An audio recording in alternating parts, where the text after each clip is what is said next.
My name is Michael Hayden, and I work at the Center for Molecular Medicine and Therapeutics at the Children's Hospital in Vancouver. I'm absolutely thrilled to receive this award, and I realize that much of my own success is, as a physician-scientist, is really built on the shoulders and the struggles of many other around me. And in a sense, I'm their representative and feel immensely grateful for the incredible support that this environment has provided me. Our culture is different here on the West. We have shared meaning and we have shared values. And I've been fortunate to work with people across many silos, across many boundaries, across institutions. And we have shared reagents, shared energy, shared creativity, shared jokes. But I've realized that I've achieved things together that I could never have achieved alone. One of the issues as a physician-scientist, one of the ways that I can contribute to the stream of life is really not only to end in the lab, in my academic lab where we have a finding that's validated, but the most exciting part for me is to make sure that we can take that and translate that into either a drug or a diagnostic that can truly have impact on patients. For me, art is a source of great inspiration. Often what I tell the students and people I work with is that when you're having a problem with an experiment and you really are doing the same experiment numerous times, take a break.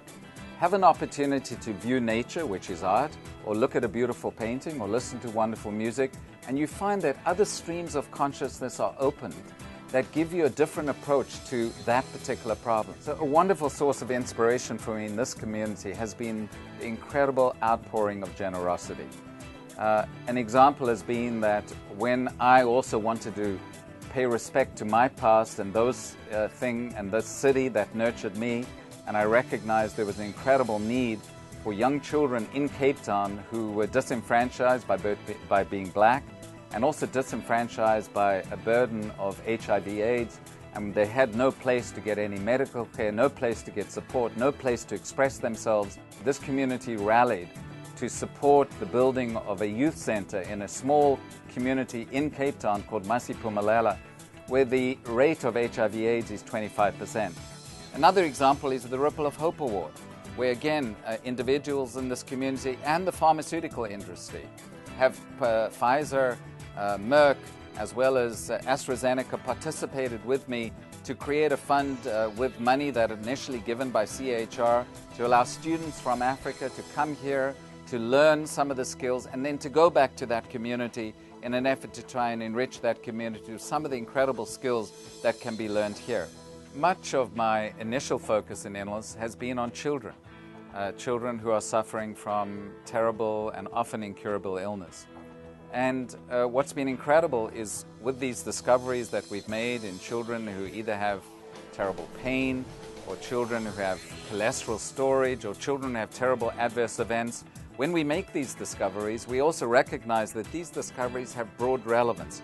Who would have imagined, with a few children from some families around the world and in Canada where they feel no pain, that this would lead to potential treatment of pain in the general population? Or who would have thought in children that have cholesterol storage that this would lead to potential treatment for prevention of heart attacks and strokes in the general population? So it's incredible how you have to think outside of silos, but my initial focus has been in children. I've been based at the Children's Hospital, Children's and Women's Hospital, and have had incredible support in that particular environment. One of the other issues we need in our community, and that we've had, and we're very grateful for, is the support of institutions that really foster research. We've had an incredible two organizations, the Michael Smith Foundation for Health Research and Genome BC, that have been really leading in Canada in terms of fostering creative, innovative research and thinking about novel ways not only to foster that research, to support trainees, but also translate this, innovative ways to encourage us to translate this into meaningful impact on our community. But for these organizations to be fully functional, they need government.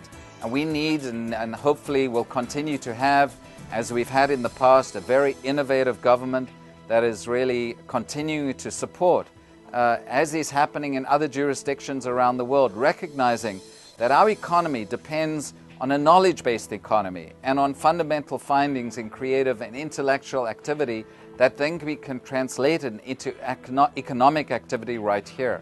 But to do that, we have to, if we want to fund the golden egg, we have to fund the pipeline. And that pipeline is creativity, intellectual activity, and also the organizations that continue to support us. So I'm very grateful for the support. The government of British Columbia has been the major supporter of our research, and we're hopeful that there's even going to be increased awareness and increased commitment to this creative activity and this intellectual activity that can then be translated into products and services and economic activity here in British Columbia.